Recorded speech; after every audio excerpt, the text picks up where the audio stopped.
it always blows my mind to think about something so little being hollowed out. There's not a crazy amount of hair on this. You could even like adjust it a teensy bit if you have room. They can help you sort of shape your ear tabs to your head a little bit. It's all blended nicely together to create this color. Hi everybody, welcome back to the Chiquel YouTube channel. My name is Amanda and today I'm going to be here to give you a review of this cute wig on my head called Charming by TressAllure, which is one of their new releases this winter. But before I jump into all of it, I'm going to remind you to like this video and subscribe to my YouTube channel where you can learn even more about alternative hair. All right, you guys, no dilly-dallying today. I'm just gonna hop right to it. So TressAllure just released a couple new styles this winter, one of them being Charming. So I have taken Charming out of the box. I put it on my head a couple of times, but I have not actually worn it out anywhere. It's only been on my head a couple of times. And the only thing I've done to it is take out that zigzag part that most wigs come in. I have applied no heat. I have used no product, not even any water. So essentially this is what Charming is gonna look like almost right out of the box. And you know what we're gonna do? We're gonna start off with a little spin. I'm gonna give you the full look of Charming before I start talking all about it.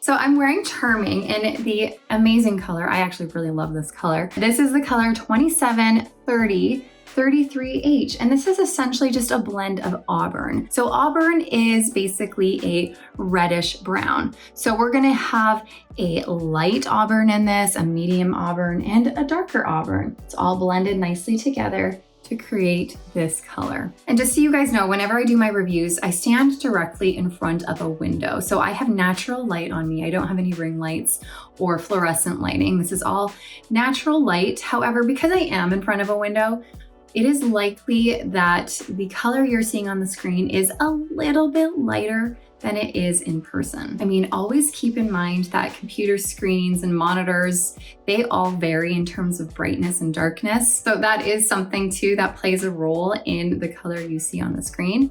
But overall, whenever I am in front of this window, it does lighten it up just a touch. But the one thing I do love about this natural light is you're easily able to see all of the different blends of color in here. So let's give you one nice close-up look at it here. Now, the style on Charming here, nothing crazy. It's really just your classic long-ish layered style. You're gonna find the shortest layers here at the front, just below your chin, and then they're going to be gradually cascading down to the ends, creating this nice layered look at the front. And then throughout your style, you're gonna continue to have more layers, which really helps to make the ends feel not so full and nice and light and feathery. Now, Charming is made with TressAllure's Look Fabulous Realistic Lite fiber. So this is a heat-friendly synthetic fiber, but it is their light fiber. Now, this fiber is designed where each individual fiber is basically hollowed out. I mean, you can't see it because it is so tiny, and it always blows my mind to think about something so little being hollowed out. But essentially, these are kind of like a tube. And because they are hollowed out in the middle, that's going to create a lighter feel. And now sometimes you don't notice it too much. Like you don't notice that it is a lot lighter than your typical heat-friendly synthetic fiber. But I feel like on these longer styles, I notice a difference. And this does feel like a very lightweight wig. This is a low-ish density. You don't have too much hair on here. So if I grab all of this, there's not a crazy amount of hair on this. However, you do have a little bit of Permatease, not a lot of Permatease. You also don't really have any Permatease in the crown, so it's not gonna get too poofy up here. But you do have a little bit of Permatease throughout your wefting and throughout the body of your cap here. But you know what? It is not a thick, pillowy, soft, dense Permatease in here. There's just enough to give it a little extra volume and to help hide the wefting in case your hair moves or the wind blows it in a funny way. So overall, you will get this lightweight feel. It's really not heavy, but you are gonna get a little bit of volume out of this. Now, I know this is right out of the box, and I also understand that a lot of you like knowing what's gonna happen to these fibers, what's gonna happen to this style over time. Like, what is charming going to look like down the road? Obviously, I just got this and I'm putting a review out for you guys so you can at least see the specs, see what's going on with her, see if it's something that you might be interested in. But what I can tell you is, based on other wigs I have had by TressAllure with these light fibers that they have, I can tell you that this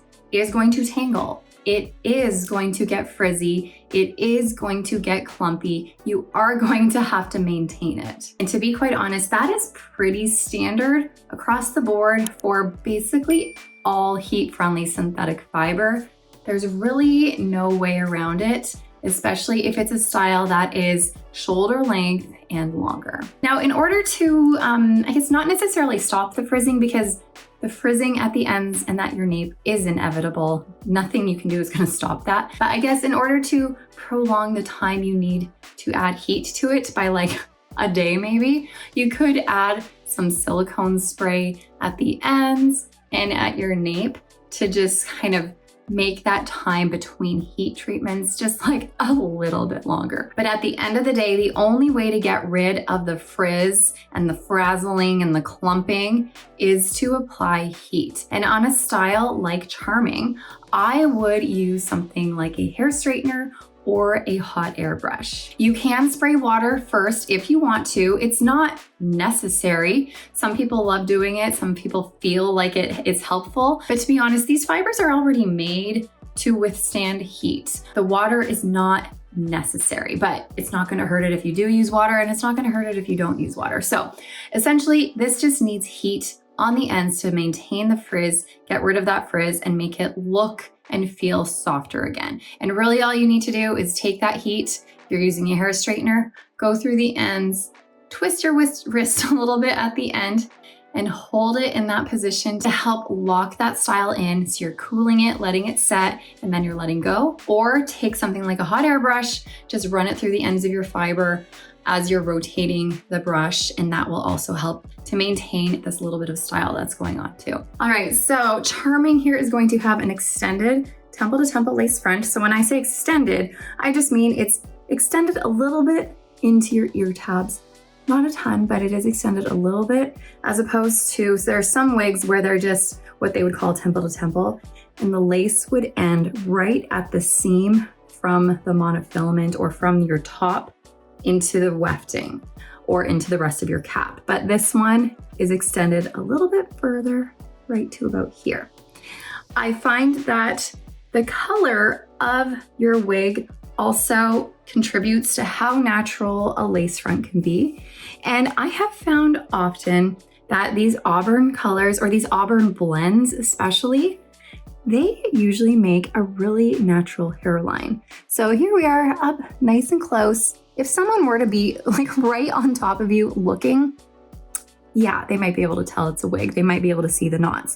But overall, these are small knots. The color of this makes the knots not super noticeable. It is a low density lace front, which allows you to pull it off of your face easily.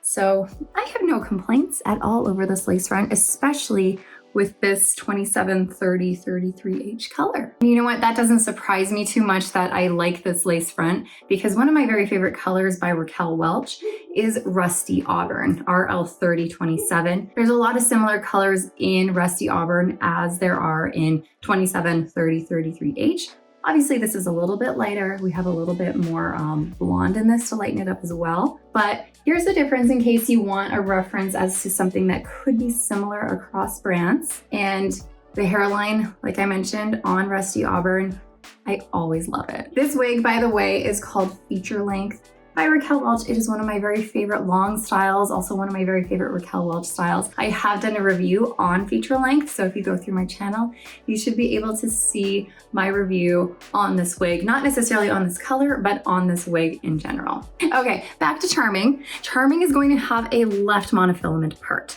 So that lace front here is going to just go right into this part line here.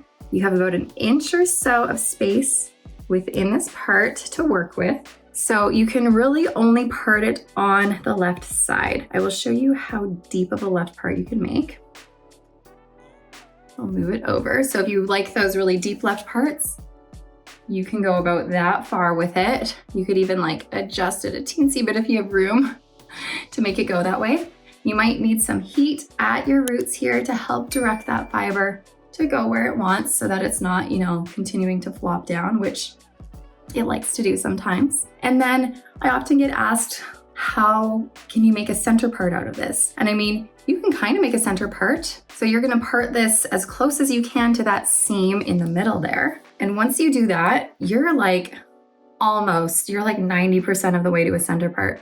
You can always shift it just a teensy weensy little bit. Or if you don't have a lot of room in your ear to ear measurements to shift it, once you get past this monofilament part and into your lace front, you can always bring that part line over a little bit until it gets to center so that you have a little bit of like a going on in your part line. But when you're looking straight on, it does look like a center part with just like a little shimmy over. So there is a way basically to do a center part with the majority of your left parted wigs. There just unfortunately isn't a way to do a right part. But anyways, let me get this back to its rightful home on the left-hand side here.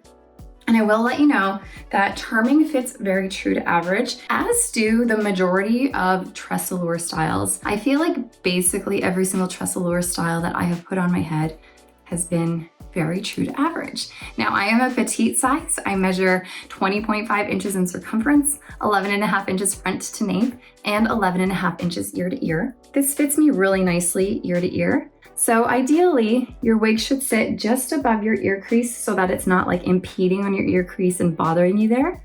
So it should sit just above your ear crease and just in front, kind of where like sideburns would be. So that's where your ear tabs should ideally sit. Obviously they're gonna sit a little bit different on everyone depending on your head size, but that would be the ideal location. The circumference, I would need to bring in the adjusters just a little bit, not too much, just a little bit, and that would help this fit my head a lot better. Other than that, we have some extra bulk for me within the cap. Like I can grab an inch or so of extra cap here. So as a petite size, it's not the ideal fit for me in terms of the cap, but I can make it work and it's not super uncomfortable at all. But this would fit an average size nicely, and this would fit someone a little bit bigger than average as well, because we do have a lot of stretch in your circumference. And also, let me take this off. This is made with a open wefted cap. And whenever you have open wefting, which means that all of these fibers are sewn into these rows here by a machine. Whenever you have this open wefting, it's also attached with elastic here that goes vertically across or vertically down the wig here, and it makes it super stretchy as well. So that definitely helps to fit a little bit bigger than average head sizes. Let's take a look a little bit more at the cap here. Here's that left monofilament part with about an inch space to work with in terms of parting. You have your extended temple to temple lace front. So see how I was mentioning how a lot of the time, well, not a lot of the time, but some of the time, lace will end, or your monofilament lace front will end right here where that transition is from the top of your wig into your wefting. But for this one, it extends a little bit further and gradually goes into your felt ear tabs here. And then within your felt ear tabs, you can kind of see through here, this metal rod or this metal stay. And those metal stays, they're bendable. They can help you sort of shape your ear tabs to your head a little bit, but they're also there so that your ear tabs are not flapping about, and so that this can be considered a glueless wig. Like you don't need to glue your ear tabs down or glue your lace down in order for it to stay on properly. So that is what helps make this a glueless wig. And then of course, as well as the fact that we have this elastic around your circumference with these Velcro adjusters that attach to your extended felt nape here. So that is the gist of Charming by TressAllure. I'm gonna put it on one more time, and I will let you know that this could be a really nice one, or an updo, or a ponytail. I usually, whenever I make ponytails or choose wigs to do a ponytail with, I personally have to have some kind of layering in the front here. So Charming has that, which helps me feel more comfortable about putting a wig up because it helps sort of disguise the hairline a little bit, make it a little messier, give you sort of that dainty look in the front. But here is Charming in a really quick ponytail. I could definitely do better if I spent a little more time, but this kind of gives you an idea of what it might look like. Oh, I know, not my best, not my best. But she works, she works. All right, you guys, let me know what you think about Charming. I actually really love this wig. I love how lightweight it is. I love how this will be easy to maintain. Like I said, it is gonna get frizzy, frazzly, clumpy, tangly. It's gonna do all those things. It's inevitable, it will happen. But I like the fact that there's not too much styling happening in this, which makes it easy to maintain. And I would maintain this with heat, probably after every second wear or so. The frizzing, the tangling, the frazzling, the clumping, it's gonna happen faster than you're wanting it to. So just preparing you for that. There is a little bit of a learning curve with heat-friendly synthetic and regular synthetic styles, to be honest, but especially with heat-friendly synthetics. So just wanna prepare you guys. If this might be your very first wig, you do need to work at it a little bit to help keep it looking lovely. But that is it, you guys. That is all I have to say about Charming. I think if there's anything else you have to ask me about this or any more questions you have, feel free to ask them below. Let me know what you think about this style and if this might be something you're interested in. But otherwise, let me let you go and live your life. Have a really wonderful day, and I will see you guys next time. Bye, everybody.